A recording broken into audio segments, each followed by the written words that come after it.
Okay, the very cutest part of all of that is we just saw her be a total bad you-know-what goalkeeper, and she was so nervous back here. She was like, ah!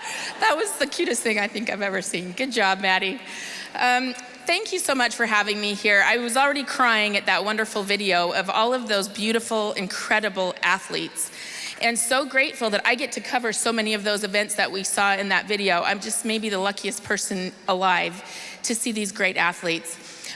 We get to do a very special award tonight, but first, we talked about tonight is the night for women's journalism and the biggest moments that we had in sports this year. So I wanted to share some of my very favorite moments in sports that I've gotten to cover. They were ironically both at the Women's Final Four recently. First in 2017, you might have heard of UConn women's basketball. UConn was on a 111 game winning streak until 5'2" Morgan Williams rose up and took a shot and beat the mighty UConn. After the game, I asked her, "What did you see when you rose up to take that shot?" Her response, opportunity. Isn't that really all we're asking for? My next favorite moment was this year. Arike Ogunbowale did the same thing, not once, but twice. First, she had to knock off, UConn, no big deal, that's easy. 1 second left, she rose up and hit a shot that got the Irish to the finals.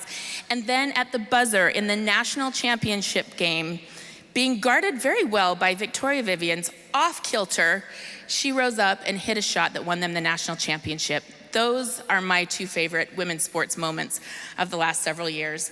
That drama, that athleticism, the electricity can stand up to any moment in sport that I have ever covered, and I was very honored to be there.